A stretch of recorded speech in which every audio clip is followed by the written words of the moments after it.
aborder le plan suivant. Après une introduction, on va voir pourquoi il est si important de connaître ce syndrome.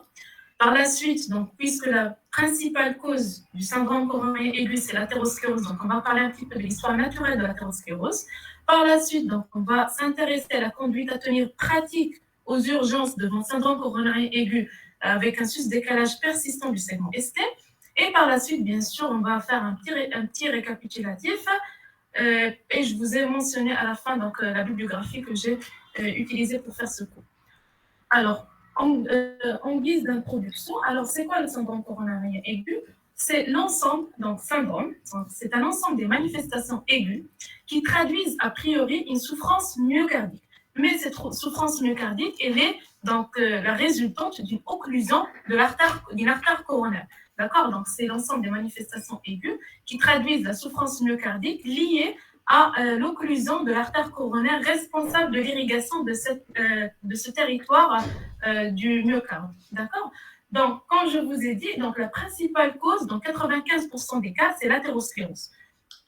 Et il faut savoir que le pronostic, il est réservé. On va voir qu'il y a beaucoup de complications. Donc, on a des complications mécaniques qui s'installent, des complications rythmiques, thromboemboliques, on va voir par la suite, qui sont responsables d'une mortalité très importante. Alors, je vous ai dit, donc, le syndrome coronarien aigu, certes, c'est un phénomène aigu et brutal, mais ça témoigne d'un processus physiopathologique chronique.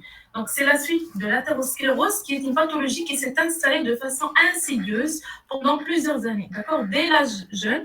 Donc, il y a des plaques d'athérome qui s'installent, selon les habitudes donc, des gens, donc, selon la sédentarité, le tabagisme, etc., donc les facteurs de risque cardiovasculaire que vous connaissez. Donc, vous avez l'athérosclérose qui s'installe de façon insidieuse. Et donc, à un certain moment, on va voir par la suite de ça dans la physiopathologie.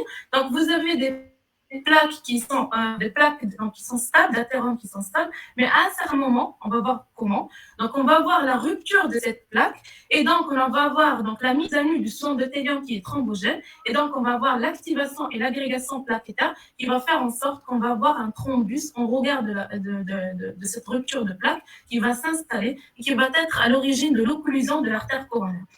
D'accord? Donc, voilà. Donc, il faut... pourquoi je vous ai expliqué ça? Pour l'intérêt d'expliquer aux patients que après la sortie à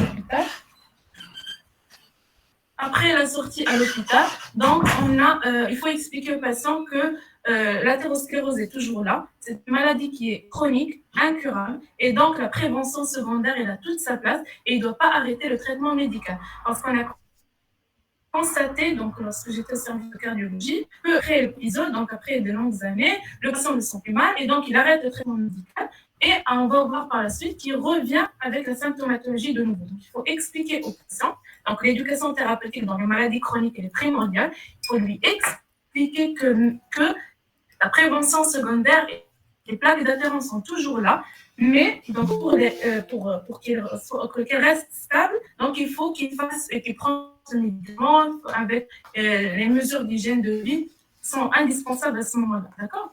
Alors, donc on a parlé des syndromes coronariens aigus parce qu'en fait on a deux entités importantes. On a le syndrome coronarien aigu avec un sus-décalage du segment ST persistant et on a le syndrome coronarien aigu sans sus-décalage persistant du segment ST.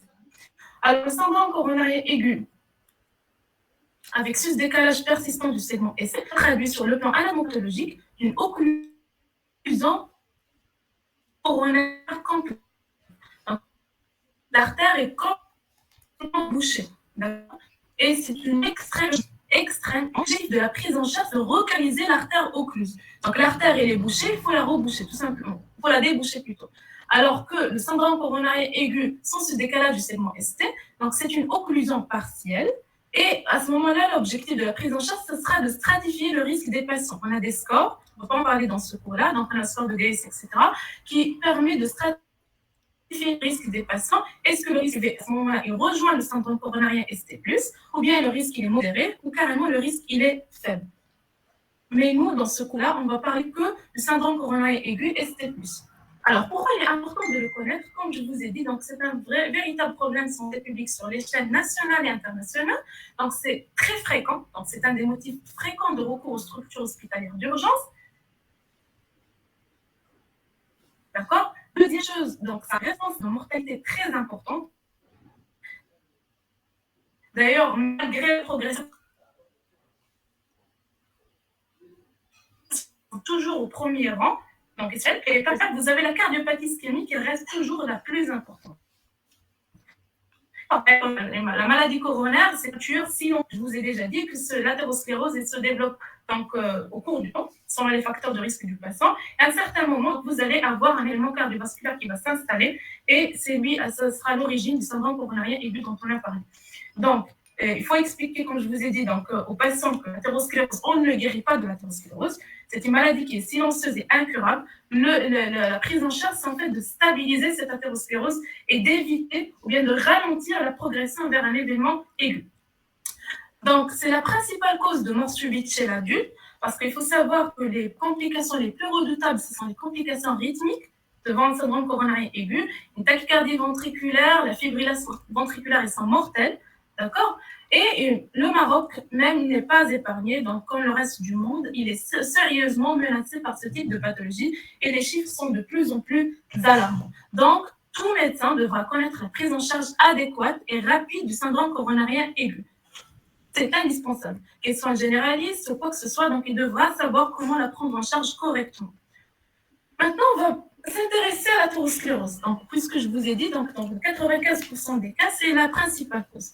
Alors, lorsqu'on parle de l'athérosclérose, il faut savoir qu'on a une altération de l'endothélium. Donc, on a un dysfonctionnement de l'endothélium. Alors, tous les facteurs de risque qu'on connaît, donc le tabac, l'HTA, diabète, etc., ils ont un seul point commun, c'est qu'ils provoquent une perte de la fonction endothéliale. Donc, l'endothélium, ça, normalement, il sécrète un molécule qui est très important, ce qu'on appelle le monoxyde d'azote. Et grâce à ce monoxyde d'azote, vraiment, il est un protecteur vasculaire par excellence. Donc, c'est un vasodilatateur artériel, antiprolifératif et un anti-agrégant plaquettaire. Donc, il faut ça. Mais lorsqu'on aura une agression de cet endothélium, qu'est-ce qu'il va faire? Donc, quoi que ce soit, donc une dyslipidémie, un stress hémodynamique, le tabac, l'HT, etc., il devient dysfonctionnel. Donc, il va arrêter la production du monoxyde d'azote, mais il va commencer à produire une série de molécules qui sont tout à fait délétères pour l'organisme. Donc, une molécule, donc c'est pas important de... On a responsable d'adhésion des monocytes qui il va augmenter la perméabilité vasculaire. On aura ce qu'on appelle l'endothéine 1 qui est un vasoconstricteur. À l'inverse de monoxyde d'azote qui est un vasodilatateur. Donc, il y aura la sécrétion des cytokines pro-inflammatoires qui vont entraîner une inflammation vasculaire. Tout ça va être à l'origine de la formation de la plaque d'athérome. Donc, je vous ai dit, donc, on aura la sécrétion des molécules d'adhésion et à ce moment-là, on aura les monocytes qui vont en sous-endothélium migrer vers le sous-endothélium et vont se transformer en macrophages et phagocyter les lipides qui ont été donc oxydés, comme je vous ai dit, et donc ils vont transformer en cellules fumeuses. Ces cellules fumeuses, à un moment donné, vont se retrouver dans le sous-endothélium un mélange de lipides et de matériel nécrotique qui va se déposer en extracellulaire. Donc, il va former ce qu'on appelle la bouillie athéromateuse. D'accord? Alors, ce sont en fait des mythes de la plaque d'athérome.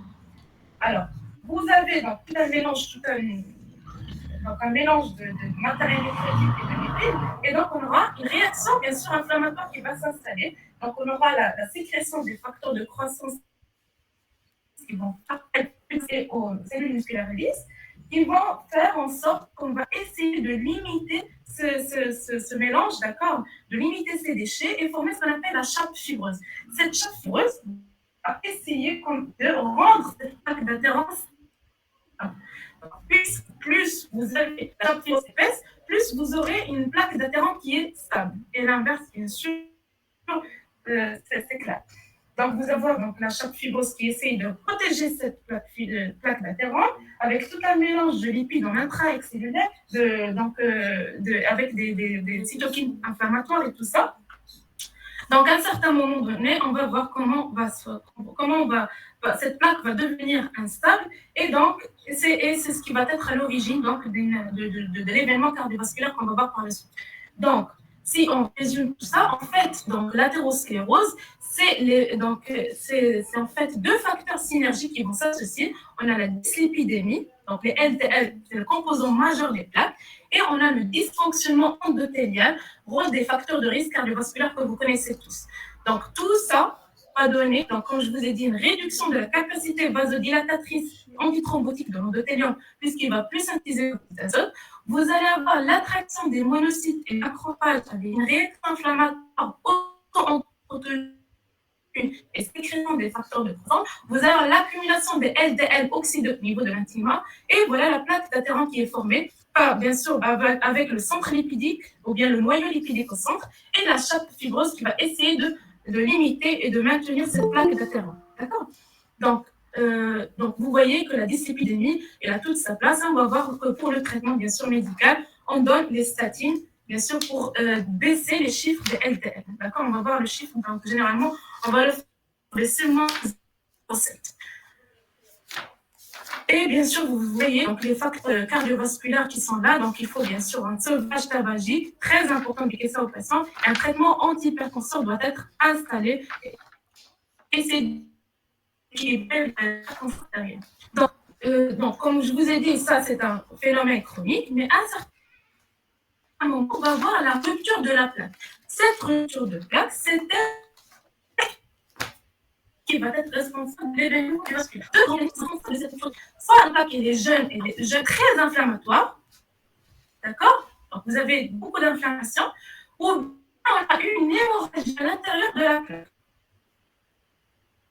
À ce moment-là, il rupture la plaque et donc la mise à nu du sous-endothélium qui va faire en sorte quoi, comme je vous ai dit, donc le sous-endothélium est le thrombogène, donc il va faire appel à l'activation et à l'agrégation plaquettaire en regard de la rupture de la plaque et un thrombus qui est là en train de se former.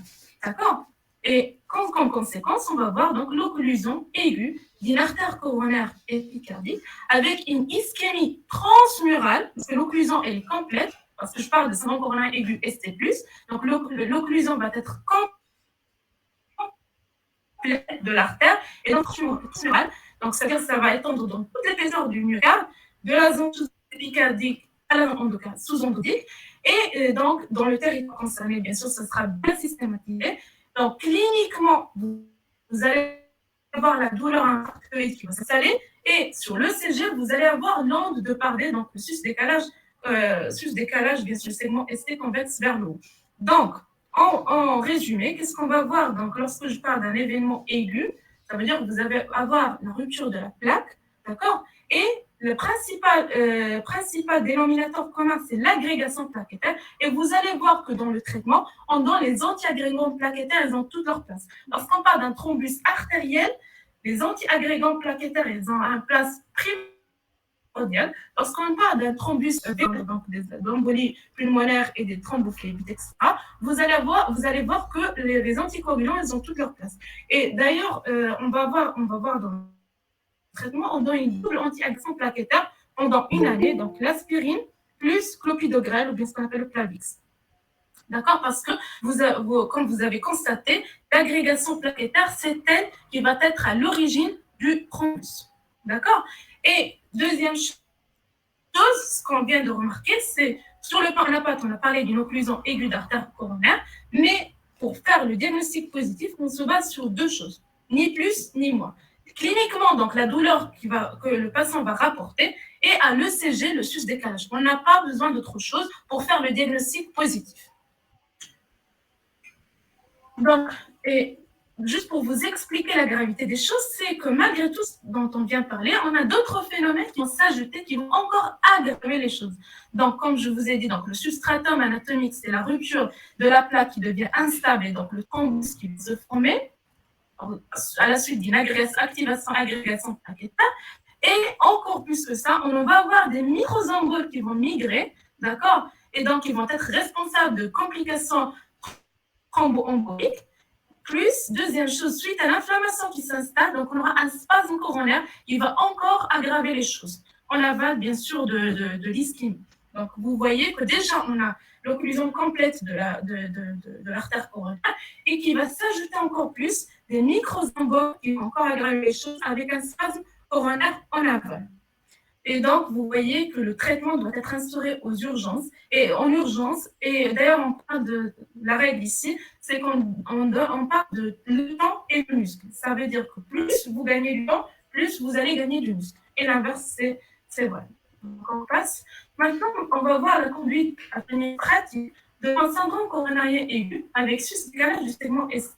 Donc, cette image que je vous ai mise ici, c'est pour expliquer que pour faire le diagnostic positif, on a besoin de deux choses. Vous voyez la douleur qui va être excavation de 1, et de 2, vous allez avoir des signes électriques à l'ECG. Alors, j'ai mis donc une série de questions. Ce sont des questions que généralement vous déposez lorsque vous serez donc aux urgences. Première des choses, comment je vais confirmer mon diagnostic. Deuxième, dans quels autres examens complémentaires je peux demander. Troisième question, avec quoi se pose le diagnostic différentiel. Quatrième question, quelles sont les complications à craindre chez mon patient. Et cinquième question, comment je peux prendre en charge un patient qui présente un syndrome coronarien aigu ST positif. Alors, on commence tout d'abord par le diagnostic positif. Donc, on commence par le commencement, on commence par l'interrogatoire. Alors, à l'interrogatoire, bien sûr, je cherche les facteurs de risque cardiovasculaire. Vous les connaissez tous. Donc, tout d'abord, le tabagisme, l'hypertension artérielle, le diabète, le dyslipidémie, le stress, ça aggrave les choses, l'âge, donc plus de 50 ans, le sexe, bien sûr. Vous avez généralement les femmes en âge de procréation sont protégées grâce à leurs hormones par rapport aux hommes, mais dès qu'ils atteignent la ménopause, donc ils ont le même risque par rapport aux hommes, la sédentarité et l'obésité abdominale. Donc, ce sont les facteurs de risque cardiovasculaire à rechercher à l'interrogatoire qui vont vous orienter, savoir est-ce que le patient il a l'athérosclérose ou pas. Et bien sûr, ce qui nous intéresse le plus, c'est les caractéristiques de la douleur. On parle maintenant de la douleur typique. Donc, typiquement, la douleur infarctoïde, c'est une douleur rétrosternale. Le début, il est souvent brutal. Et les caractéristiques qu'il vous rapporte, donc, c'est une douleur qui est constrictive et qui irradie au niveau des membres supérieurs gauche, mâchoire et au niveau des dents. Signe associé, donc, on a les sueurs, angoisse, sensation de mort imminente. Le timing, donc, c'est une douleur persistante plus de 20 minutes. Et l'évolution, généralement, vous recherchez, est-ce que c'est une douleur, ce qu'on appelle, est-ce que c'est un angor de nouveau, ça veut dire que le patient n'a jamais ressenti cette douleur, ou bien est-ce qu'il y a la notion d'angor crescendo, ça veut dire que le patient, il avait toujours la douleur, donc à un certain seuil, mais maintenant, ça s'est aggravé, ou bien c'est une douleur au repos, qui persiste au repos. Et bien sûr, la sévérité, donc généralement, le patient vous rapporte que c'est une douleur très, très, très intense, insensible à la trinitine, et c'est une douleur qui résiste aux antalgiques habituels. Donc ça, c'est la douleur qui est typique. Donc, tout le monde, généralement, dès qu'il va entendre ces caractéristiques, il va la connaître. Mais le problème se pose lorsqu'on a les douleurs atypiques. Donc, je vous ai mis ce drapeau rouge parce que ces douleurs atypiques sont eux qui posent le problème donc, aux urgences. Alors, principalement, on a des douleurs épigastriques, donc des épigastralgies, ou bien vous pouvez avoir des douleurs dorsales, ou bien de douleurs qui siègent seulement au niveau de la mâchoire ou bien au niveau de l'épaule, par exemple, gauche, ou bien des symptômes d'indigestion rapportés par le patient. Donc, ce sont des douleurs atypiques, donc de syndrome coronarien aigu. Il faut faire attention parce que, d'ailleurs, on a un réflexe, toute épigastragie demande de faire un ECG systématiquement. D'accord ? Parce que le problème qui se pose, c'est que le patient, il vient avec des épigastragies, avec des symptômes digestifs type nausée, vomissement. Le problème, c'est que vous pensez à une gastroentérite et vous passez à côté d'un syndrome coronarien aigu. Donc, c'est ça la catastrophe. Donc, au moindre de cas, il faut faire un ECG. Systématiquement, vous faites un ECG et vous allez vous pouvez éliminer le syndrome coronarien aigu facilement. D'accord ? Donc, devant ces douleurs atypiques, il faut faire attention, surtout si le sujet diabétique. Donc, dès qu'il a un seul facteur de risque cardiovasculaire, vous faites le CG, vous éliminez le syndrome coronarien aigu. Voilà, donc, bien sûr, on recherche les circonstances de survenue. Est-ce que c'était à l'effort, au repos? D'accord. Le D, est-ce que c'était à presse émotionnelle et Le délai entre la douleur et l'admission, c'est très important. La prise en charge thérapeutique, on va voir par la suite. Vous recherchez les contraintes à la thrombolyse, on va les voir par la suite. Toute situation, donc, toute situation à risque hémorragique, bien sûr, elle contre-indique la thrombolyse. Et est-ce que le malade souffre toujours? Donc, vous recherchez la notion de la douleur, est-ce qu'elle persiste toujours? On va voir par la suite pourquoi. Donc, l'examen clinique, généralement, l'examen clinique est normal. Vous recherchez principalement la tolérance hémodynamique, ça veut dire vous recherchez bien sûr les cancers, mais principalement la fréquence cardiaque et le cancer artériel. Est-ce que le patient n'est pas en train de faire un choc? Parce qu'on va voir par la suite les complications, c'est le choc cardiogénique. Voilà, donc vous recherchez ça et vous recherchez les signes d'insuffisance cardiaque gauche aiguë, ça veut dire des râles crépitants, d'accord? Auscultation pulmonaire. Donc, généralement, l'examen clinique, en dehors des complications, il est normal. Mais si on a des complications, vous allez bien sûr voir des anomalies. Si vous avez une insuffisance mitrale aiguë, vous allez avoir le souffle. Donc, communication interventriculaire, vous allez avoir donc, le souffle de la communication interventriculaire, etc. Et ça permet de rechercher les autres signes d'athérosclérose. D'accord? Mais le plus important, bien sûr, il ne faut pas que l'interrogatoire et l'examen clinique retardent donc le retard va vous retarder donc de faire le CG. Parce que le CG, vous avez le délai de 10 minutes maximum pour avoir le CG dans votre main. Et le CG, généralement, on devrait faire idéalement un ECG de 18 dérivations. Mais ce n'est pas le cas, donc on ne fait pas ça, sincèrement. Donc on fait un ECG de 12 dérivations, c'est ce qu'on fait. D'accord? On va voir par la suite quelles sont les situations qui vont vous faire suspecter dans une atteinte, on va voir ça, donc qui va vous obliger à faire un ECG de 18 dérivations. Mais comme je vous ai dit, donc vous avez un délai de 10 minutes pour faire l'ECG après le premier contact. Donc vous installez les électrodes, en même temps vous faites l'interrogatoire et l'examen clinique. Alors l'ECG, il est très important parce qu'il y a un intérêt diagnostique, donc permet le diagnostic positif, l'intérêt topographique qui permet de localiser le territoire atteint, de déterminer l'ancienneté étendue, de rechercher les complications qu'on va voir par la suite et donc d'éliminer les diagnostics différenciés.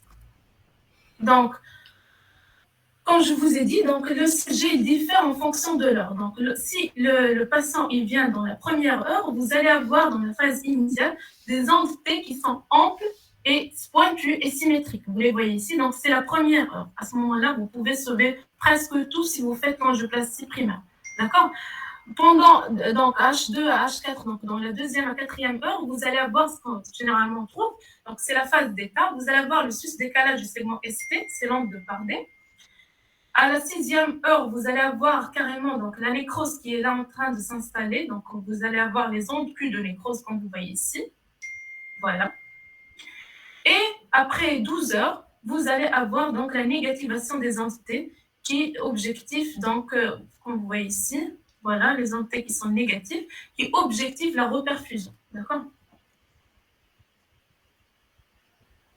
Alors, il faut savoir que pour être significatif, donc le sus-décalage, il doit être supérieur à 1 mm dans les dérivations périphériques, supérieur à 2 mm dans les dérivations précordiales et dans au moins 2 dérivations contiguës. Et il doit être persistant. Ça veut dire que 2 ECG, donc lorsque vous allez faire le premier ECG, vous allez avoir le sus-décalage. Le deuxième ECG aussi, vous allez avoir toujours la même chose. Et il y a certains même qui font, donc, ils donnent donc le dérivé, donc la trinitrine, les dérivés nitrés, pour voir si ça persiste après donc, le dérivé trinitré, ça veut dire que c'est effectivement donc, une obstruction complète de l'artère coronaire et non pas un spasme coronaire simple. Donc, on regroupe généralement ça dans le moyen mnémotechnique iPad. Donc, I, ça veut dire qu'on retrouve l'image en miroir. P, ça veut dire la persistance. Vous allez le retrouver dans 2 ECG. A, c'est l'amplitude. Donc, vous trouvez l'amplitude, elle est supérieure à 2 mm dans les dérivations précordiales et supérieure à 1 mm dans les dérivations périphériques. Et D, ça veut dire que vous allez l'avoir dans 2 dérivations contiguës. Donc, le CG, donc, comme je vous ai dit, il a un intérêt aussi topographique. Il permet de détecter l'artère coupable. Donc, si vous avez le sus-décalage dans le D2, D3, AVF, c'est le territoire donc, inférieur qui est vascularisé par la coronaire droite. Si par contre dans le D1 et AVS, c'est le latéral haut, V5, V6, c'est le latéral bas, donc vascularisé par la circonflexe ou bien l'IVA. L'antérieur, on a l'antéroseptal, c'est V1, V2. d'accord, V1 et V2. Antéro-apical, c'est V3 et V4. Et antérolatéral, c'est le V5 et V6 qui sont vascularisés par l'interventriculaire antérieur. Et en postérieur, donc ici, il faut faire attention. Alors, si vous avez un sous-décalage du segment ST dans V1, V2, V3, il faut faire attention, ce n'est pas un STMI, ça veut dire que ce n'est pas un syndrome coronarien aigu sans sous-décalage du ST, mais ça peut être l'image miroir d'un lumen postérieur, du territoire postérieur. Ça veut dire que si vous avez un sous-décalage au niveau de V1, V2, V3, il faut systématiquement à ce moment-là faire un ECG 18 dérivations et rechercher l'atteinte dans les dérivations postérieures. D'accord, V7, V8 et V9. À ce moment-là, vous allez retrouver un sus-décalage du V7, V8 et V9. Alors, voilà notre schéma, donc les territoires, comme je vous ai dit, donc D2, D3, AVF, voilà le territoire inférieur, d'accord. D1 et AVS, c'est le territoire latéral haut, V5, V6, c'est le latéral bas, et V1, V2, V3 et V4, bien sûr, c'est l'antérieur. V1, V2, V3, V4, V5, V6, c'est l'antérieur étendu. Alors, on a la notion de miroir électrique parce qu'on a une notion très importante, c'est l'électroneutralité du corps. Ça veut dire que si vous avez un ST+, dans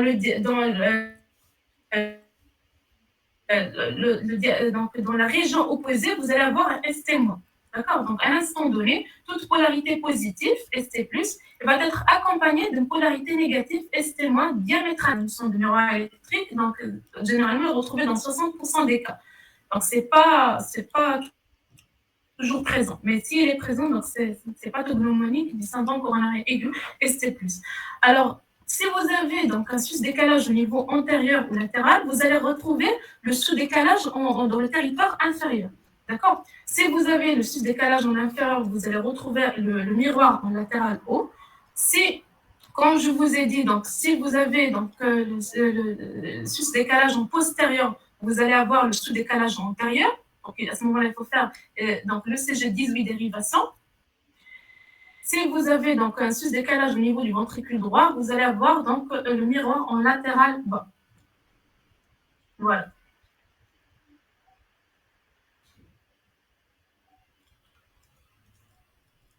Alors, le CG, vous avez donc, j'ai un deuxième drapeau rouge. Vous avez un bouton d'apparition récente. Donc, c'est douleur infarctoïde typique. C'est à ce moment-là, vous allez faire la chance que au niveau de territoire donné. Donc, le bloc de branche apparition récente, l'équivalent de présentation donc toute douleur thoracique typique avec un bloc de branche gauche d'ancienneté 1, ça veut dire qu'on n'avait jamais eu dans les ECG gauche, ou bien c'est tout à fait récent. On a le dossier équivalent au revenu plus jusqu'à du camp. Donc, la même si l'infarctus, il faut faire attention. Si vous avez sous des 1 à V3, V1, V2, V3, vous devez faire un ECG 18 dérivation à la recherche du sus-décalage de V7, V8 et V9. Et on va voir la troisième entité. Donc, c'est le syndrome de Winter. On va le voir tout de suite. Donc, c'est un acte d'une occlusion proximale. D'accord. Alors, vous allez retrouver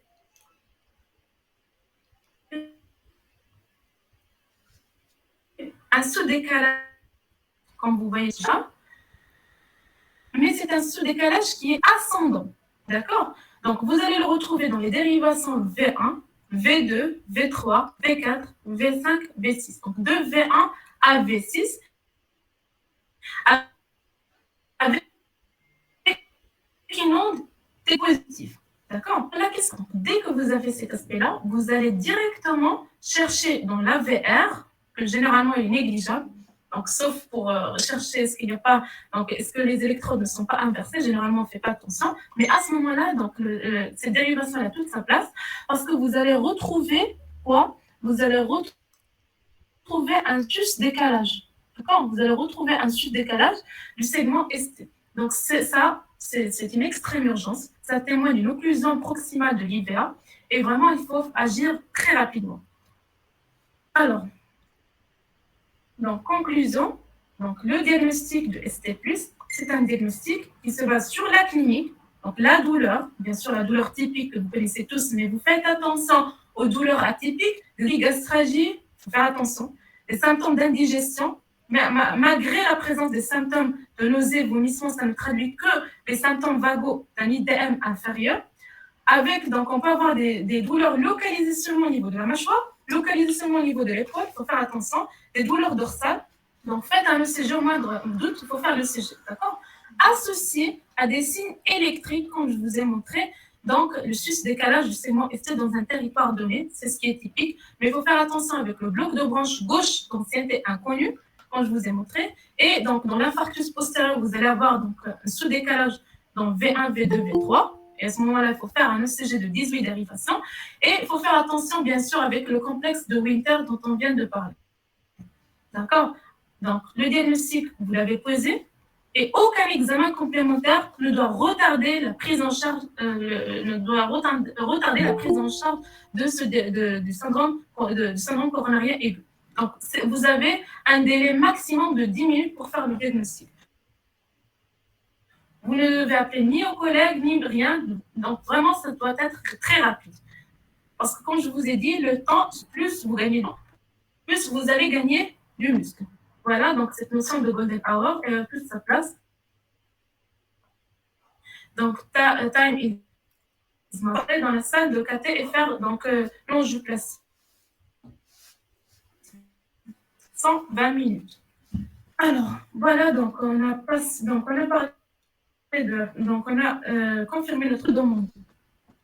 Alors, comme je viens de dire, aucun examen complémentaire n'est nécessaire pour confirmer le diagnostic. Donc, les examens complémentaires qui vont être demandés, ce sera pour rechercher des complications ou bien apprécier la gravité. Mais ils ne doivent en aucun cas retarder la prise en charge. Donc, bien sûr, on a la radiographie pulmonaire, donc à la recherche des complications, ou bien éliminer un diagnostic différencié si vous avez un doute diagnostic. Vous n'avez pas donc cette douleur typique, ou bien le CG, on n'a pas ces signes vraiment typiques d'un syndrome coronarien aigu. À ce moment-là, on peut faire la radiographie pulmonaire.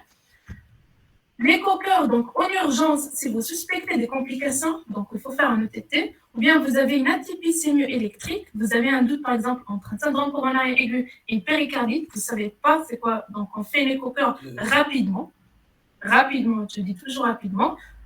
Donc ça permet d'objectiver l'importance de l'infarctus, vous allez avoir une hypokinésie, voire une akinésie de la zone nécrosée. À l'inverse, le territoire sain, vous allez avoir une hyperkinésie compensatrice et ça permet de rechercher des complications.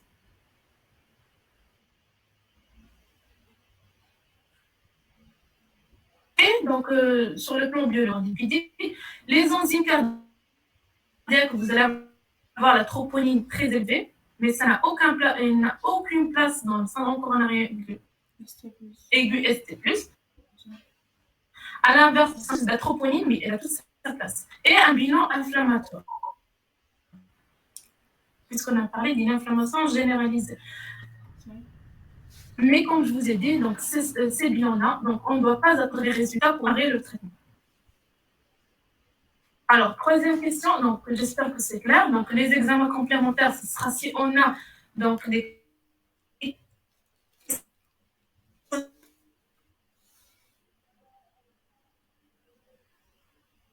qui sont un doute diagnostic, vraiment j'ai de très fort. On va avoir un problème diagnostic.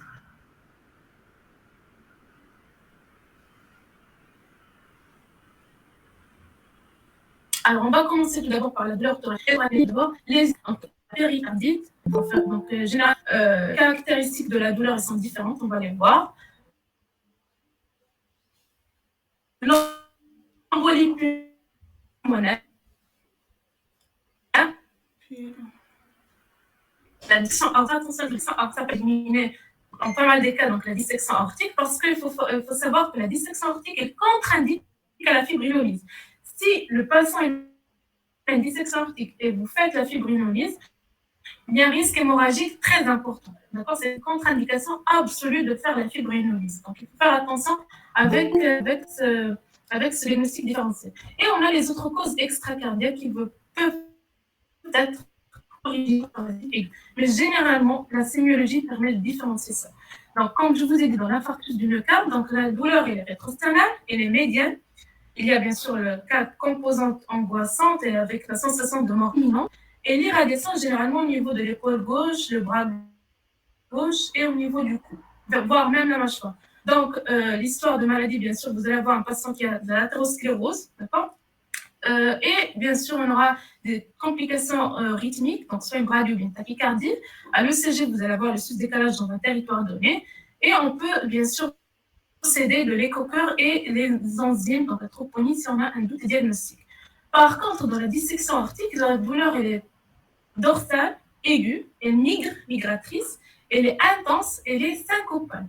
Et dans les antécédents, vous allez avoir un patient qui a une hypertension artérielle. D'accord? Donc, généralement, comme on va avoir la tachycardie associée. Et à l'ECG, vous pouvez avoir tout. D'accord? Et généralement, l'écho-cœur permet, avec la TDM, permet d'objectiver la dissection aortique.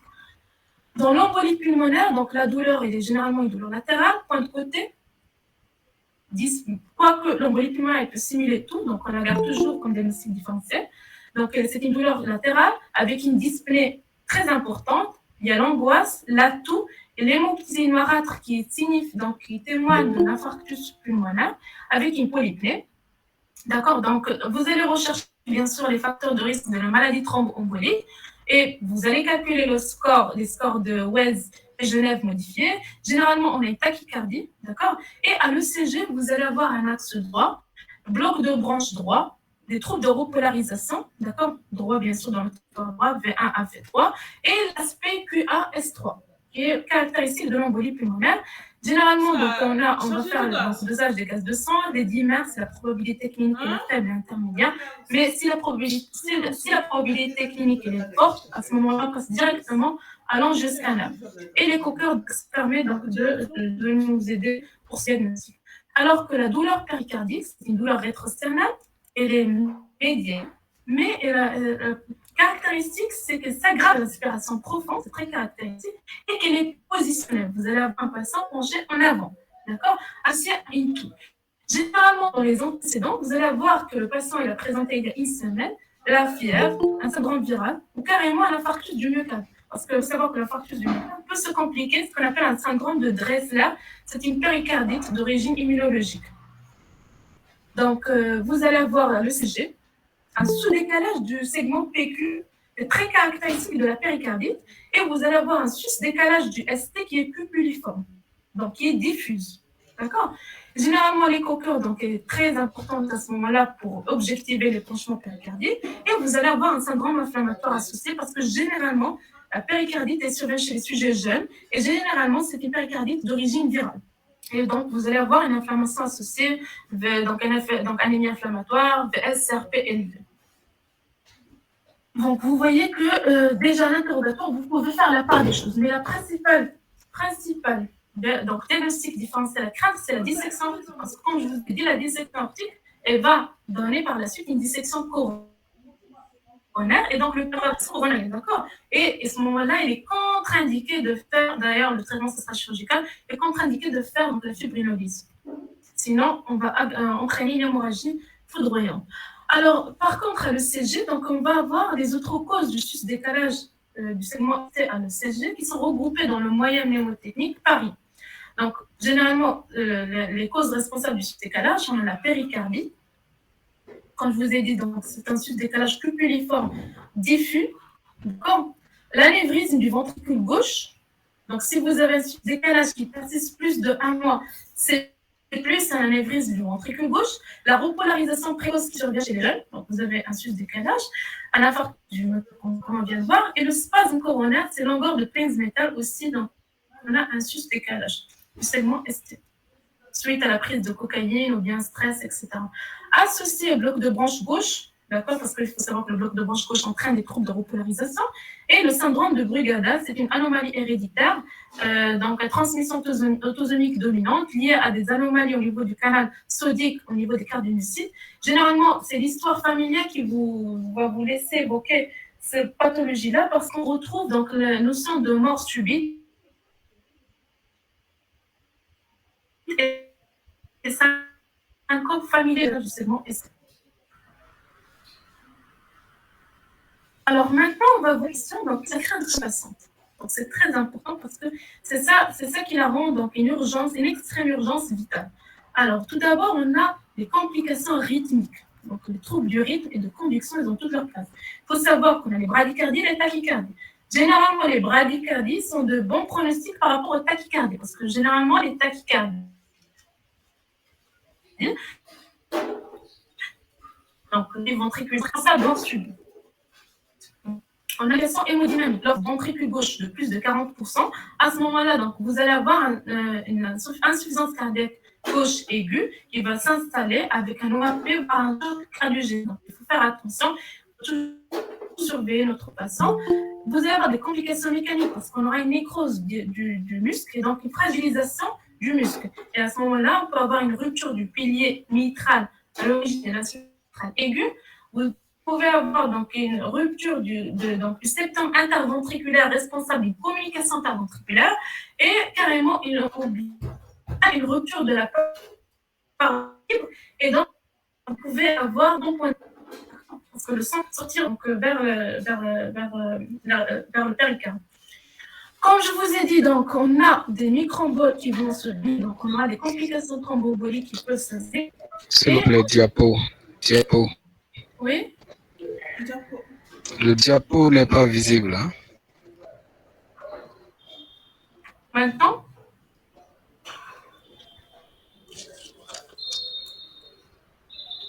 Est-ce que c'est visible maintenant? Non, pas encore. Je crois que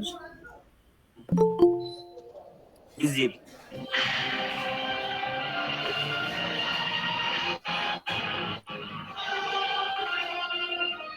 Est-ce que vous allez visualiser maintenant?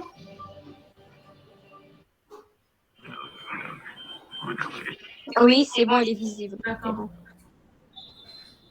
Donc, comme je vous ai dit, donc, on a des micromboles qui vont migrer, donc des complications thrombemboliques qui vont s'installer. Et on aura une péricardite, un épanchement péricardique et carrément la mort subite, suite principalement aux troubles du rythme, comme je viens de vous dire. Alors, cinquième question, donc comment prendre en charge un patient qui présente un syndrome coronarien aigu ST+. Alors, il faut bien sûr hospitaliser en unité de soins intensifs de cardiologie, c'est systématique. Et les objectifs thérapeutiques, principalement, première des choses, c'est il faut limiter la taille de l'infarctus du myocarde. La revascularisation précoce, c'est la première chose à faire. D'accord? C'est bouché, on doit déboucher, tout simplement, pour prévenir la mortalité et les complications qui vont y survenir par la suite. Et bien sûr, puisqu'on a une douleur très intense, il faut traiter la douleur, d'accord? Parce que le patient, il est venu pour la douleur et c'est pas ça. Donc, il faut traiter la douleur et l'anxiété, bien sûr. Donner de la morphine pour traiter la douleur et l'anxiété, voire carrément des anxiolytiques si l'anxiété persiste. D'accord? Mais principalement, le traitement, donc le primo mover, c'est cette revascularisation précoce qui doit s'installer donc dans le plus vite possible. Alors, la revascularisation, elle est faite par 3 outils.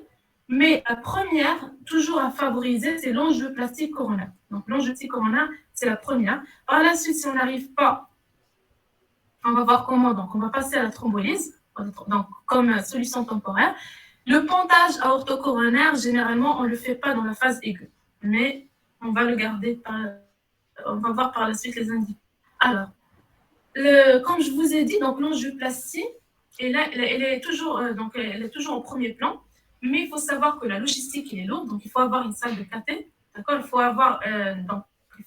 avoir la salle de cathé qui est disponible.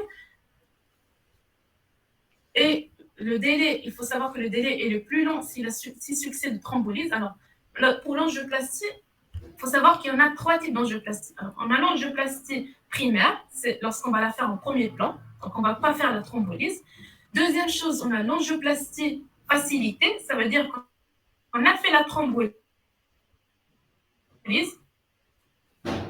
Il y a eu succès de en fait. La troisième chose, c'est la sauvetage. Ça veut dire qu'on a fait la thrombolyse, mais il y a eu un échec l'angioplastie de sauvetage.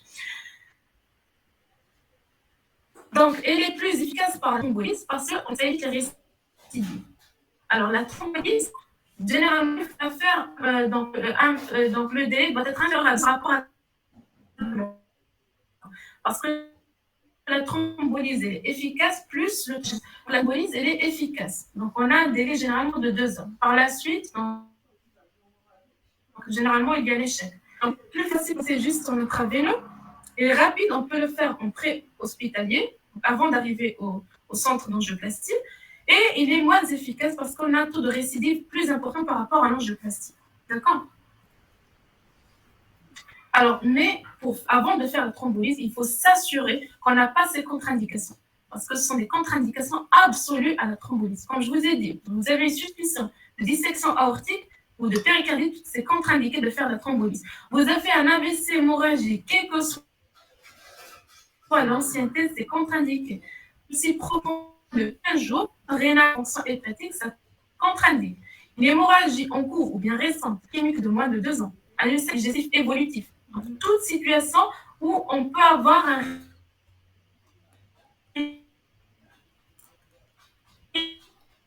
risque hémorragique important. L'intervention du et une HTSL n'est pas contrôlée, donc ça contre-indique de faire le thrombolyse. Et on a des contre-indications relatives, à ce moment-là, c'est discutable cas par cas. Mais il faut retenir ces contre-indications absolues qu'il faut rechercher à l'interrogatoire avant d'installer cette thrombolyse.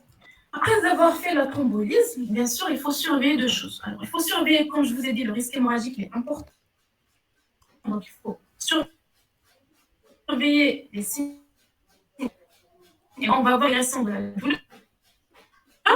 Et sur le plan électrique, donc à l'ECG, vous allez avoir la régression du sous-décalage de plus de la moitié à la 90e minute. D'accord?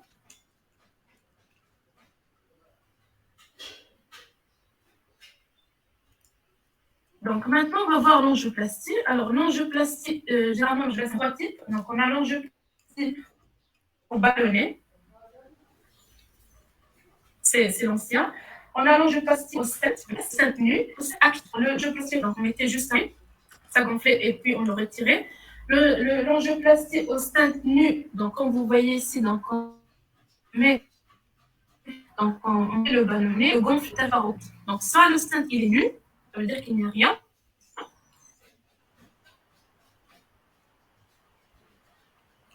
Il est donc actif, c'est-à-dire des produits pharmaco-actifs qui sont antiprolifératifs. Et celui, le stent actif, c'est le plus. Généralement, la chirurgie, comme je vous ai dit, donc c'est pas la technique de revascularisation intention à la phase. Donc, mais mécanique qui nécessite une intervention urgente. Par exemple, vous avez une insuffisance mitrale aiguë suite à la rupture du pilier mitral. À ce moment, il faut l'indication de la chirurgie est au premier plan. Vous avez donc une communication interventriculaire. À ce moment-là, il faut faire la chirurgie. Sinon, on peut mettre une ombrelle en percutanée. Ou vous avez l'échec d'angioplastie. Ou bien c'est compliqué. Alors maintenant, c'est ça qui nous intéresse. Alors, vous avez fait le diagnostic de SC. Si l'angioplastie est possible en moins de 120 minutes, ça veut dire que vous pouvez transporter votre patient vers un centre qui dispose d'angioplastie en moins de 120 minutes. Si c'est possible, à ce moment-là, vous allez le référer directement pour faire l'angioplastie primaire. Si ce n'est pas possible, on va faire donc la fibrinolyse immédiatement, tout en éliminant les bien sûr, et transporter. Après la fibrinolyse, vous allez le transporter directement vers le centre d'angioplastie primaire. Alors, si la fibrinolyse, donc si on a succès, la fibrinolyse, comme je vous ai dit, clinique électrique, si on a le succès, donc l'angioplastie peut être faite dans le délai de 3 à 24 heures, donc on peut temporiser. Si par contre la fibrinolyse a échoué, à ce moment-là, immédiatement, on devra faire l'angioplastie de sauvetage. D'accord? Donc cette notion-là, un centre de moins de 120 minutes, on va faire l'angioplastie d'emblée. Si ce n'est pas possible, on va faire la fibrinolyse ou bien la thrombolyse. D'accord? Et si on va voir, c'est sûr que c'est la fibrinolyse après jusqu'à 24 heures. Sinon, on passe à l'angioplastie de sauvetage immédiatement. D'accord? Et bien sûr, avant de faire l'angioplastie, on donne une dose charge d'aspirine, donc 300 mg, clopidogrel, ce qu'on appelle donc aspirine clégique, 300 mg, clopidogrel Plavix, 300 mg, et bien sûr les héparines de bas corps moléculaire, 0,6 unités chaque 6 heures. D'accord? Alors, comme je vous ai dit, en revascularisation, on a la place des antithrombotiques. Alors, tout d'abord, quand je vous ai dit les antiagrégants plaquettaires, l'agrégation plaquettaire, c'est-elle donc la process arrive à ce qui va entraîner le thrombus, d'accord? Donc, les antiagrégants plaquettaires, donc on donne généralement l'aspirine associée au clopidogrel, donc là, dans le moins inhalé. Sinon, on peut l'associer ticagrelor ou prasugrel. Donc,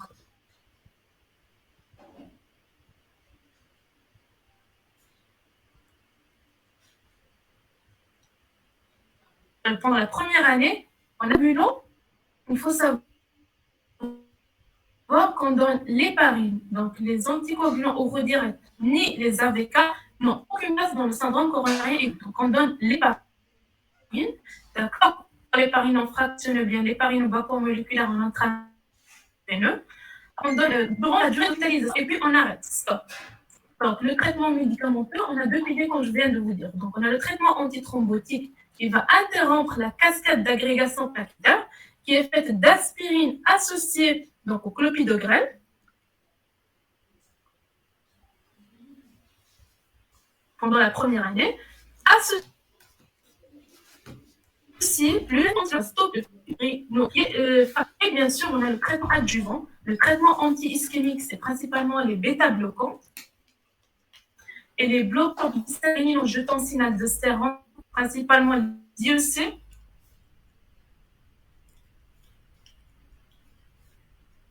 Ce sont les plus prescrits, sauf si on a d'accord, ou bien les antialdostérones.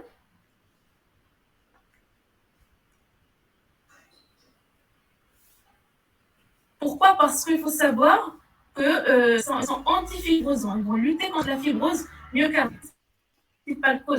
Principale cause des syndromes. Et il faut corriger, bien sûr, les facteurs de risque cardiovasculaire.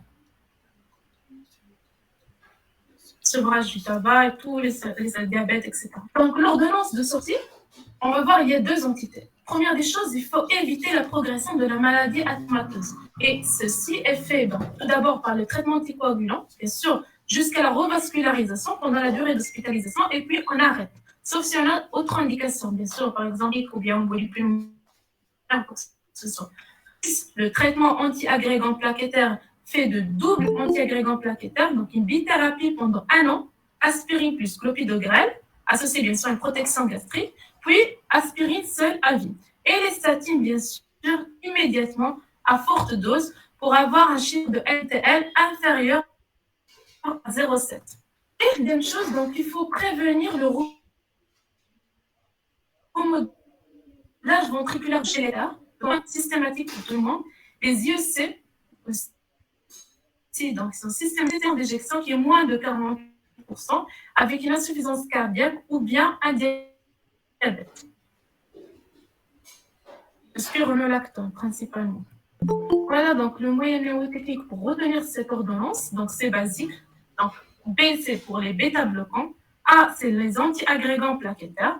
S c'est pour les statines. I ce sont les IEC.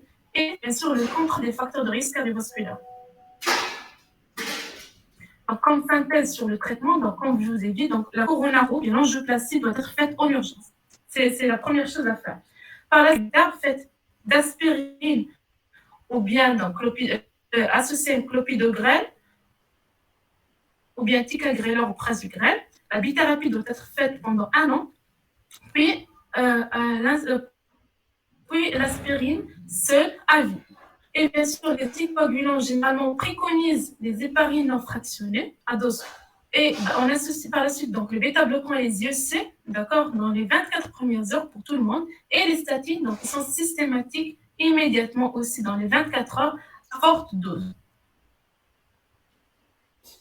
Donc, comme message à retenir, il faut savoir que le diagnostic, il est clinico-électrocardiographique.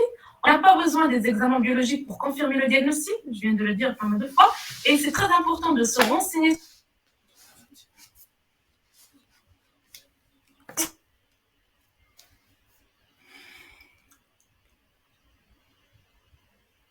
sur le D en train de savoir qu'est-ce qu'on fait libéraliser la cantine à vie, puis un deuxième anti-agrégant plaquette pendant les anticoagulants à vie durant l'hospitalisation, statin à vie, bien sûr, ischémique, donc les bêta-bloquants, associés à un bloqueur du système rénine-angiotensinal et corriger les facteurs de. Je crois que je vais attendre un petit peu. Vous n'allez pas. Vous m'entendez?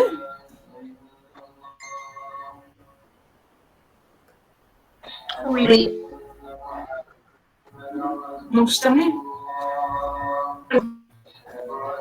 Donc, un schéma qui va résumer un petit peu. Vous avez le début des symptômes, donc la douleur thoracique. Par la suite, donc le premier contact médical, donc je vous ai dit, je crois qu'il faut attendre un petit peu.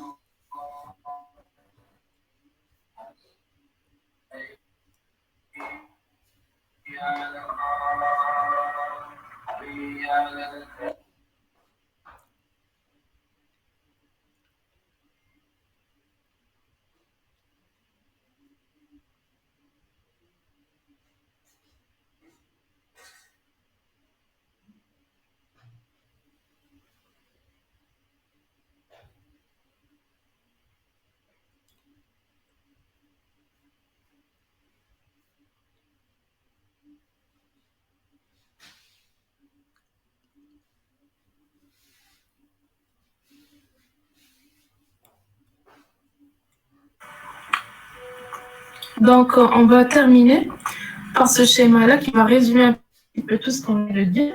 Donc, le patient, donc, il rapporte une douleur thoracique. Bien sûr, donc, le premier contact médical, donc, je vous ai dit que vous avez un délai de 10 minutes pour faire le CG. Donc, le diagnostic, il est posé. Donc, vous avez un syndrome coronarien aigu ST+, non compliqué. Alors, la première question qui se pose, comment je vais revasculariser? Est-ce que je vais faire l'angioplastie primaire? Est-ce que je vais préconiser la fibrinolyse? C'est en fonction, donc la première question qui se pose, c'est est-ce que je suis capable d'installer mon patient donc, dans un centre de cathétérisme pour faire une angioplastie primaire dans un délai de moins de 120 minutes. Si je peux faire ça, donc on fait l'angioplastie primaire au premier temps. Si ce n'est pas possible, donc vous êtes dans un désert médical ou bien ça nécessite plus de 120 minutes pour arriver au centre d'angioplastie, vous allez faire la fibrinolyse en pré-hospitalier. D'accord?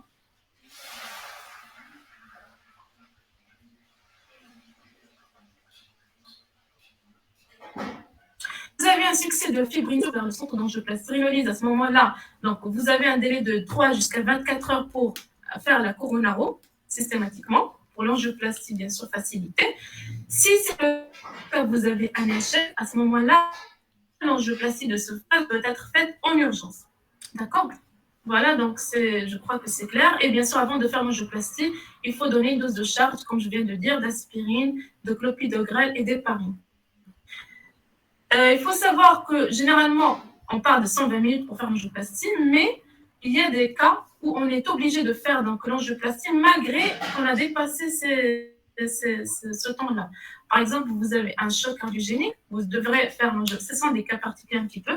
Donc, un choc cardiogénique, un arrêt cardio-respiratoire ressuscité, des complications mécaniques, un OAPCR, vous avez toujours un doute diagnostique. Donc, en ce moment-là, vous pouvez faire l'angioplastie malgré bien la douleur et persiste. Vous avez par exemple une douleur qui persiste plus de 12 heures. à ce moment-là, vous pouvez faire l'angioplastie. Donc, il y a des cas un petit peu particuliers, mais généralement, retenez qu'on parle du délai de 120 minutes. Voilà le graphique que j'ai utilisé, donc les livres, les sites, etc. Et je vous remercie de votre attention.